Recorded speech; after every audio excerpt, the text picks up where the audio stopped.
In the final days of the Second World War, Germany was burning. Berlin had turned into ruins, and across Europe the air was filled with smoke, screams, and the bitter smell of defeat. The Nazi Empire, built on arrogance, brutality, and extremism, had collapsed helplessly despite all its power. And within these ruins, a question began to spread like poison. What will happen to the Waffen-SS now? The Waffen-SS, a name that once made hearts pound with fear. A force Hitler called his political fighting machine. These were not just soldiers. They were warriors of ideology.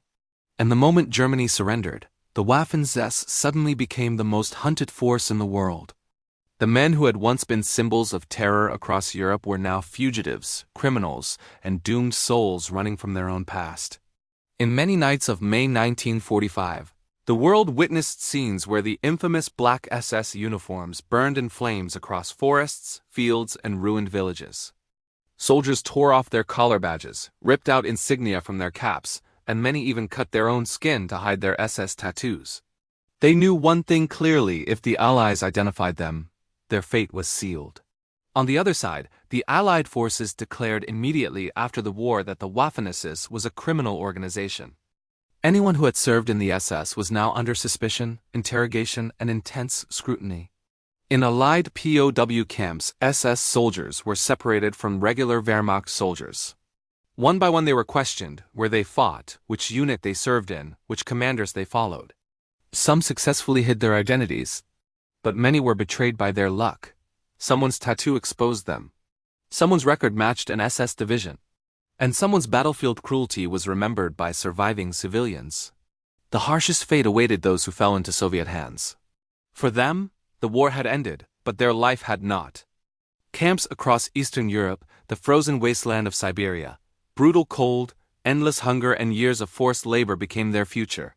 Thousands of Waffen-SS soldiers died there, nameless, forgotten, and without graves, buried in the snow and lost in the darkness of history. In the West, the story was different but equally painful. After the war, the Allies initiated trials for SS officers, especially those suspected of war crimes. Courtrooms echoed with horrific testimonies: village massacres, camp brutality, atrocities against civilians. History screamed through the voices of survivors. Many high-ranking SS officers were sent to the gallows, many rotted in prison for life, while some escaped through hidden routes and disappeared into the world under new identities. But the shadow of their crimes never stopped following them. And then the story takes a twist, one not openly acknowledged. As the war ended, the Cold War began. The United States, Britain, and the Soviet Union were now preparing for a new kind of battle. In this emerging conflict, Western intelligence agencies noticed something alarming. Many former Waffen-SS soldiers possessed intimate knowledge of Soviet borders, tactics, and Eastern European geography. This knowledge was valuable. Quietly, secretly, these men were used for intelligence work. Some even found a place in the early structure of the West German Army. History never officially confirmed these chapters, but the truth lived in the shadows. Meanwhile, thousands of Waffen-SS soldiers searched for new lives. Many fled to South America, Argentina, Brazil, Chile, where escape routes were already prepared. Others went to the Middle East, where governments wanted German military expertise. Some even reached the United States and Canada under new names and new identities. They learned new languages, built new homes, and lived quietly. But the echoes of their past always followed them. Those who returned to Germany faced a different hell. Society saw them as criminals. There were no jobs, no respect, no acceptance.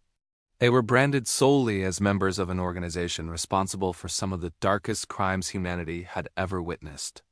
Many argued they were only soldiers following orders, not political extremists. But history refused to accept that excuse. The name Waffen-SS remained forever associated with cruelty, fanaticism, and mass murder. Today, nearly 8 decades later, the story of the Waffen-SS stands as one of history's darkest chapters. Wherever these men went after the war and however they lived, their identity and their past remained tied to them forever. The Waffen-SS was a force that fought fiercely during the war, but the world judged them for the shadows they left behind.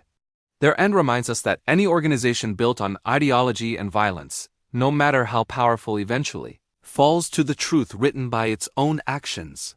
The future of the Waffen-SS did not end with the war. It's scattered across nations, across lives, across memories. But the world will never forget them, because this is not just the story of soldiers. It is the story of humanity's darkest truth.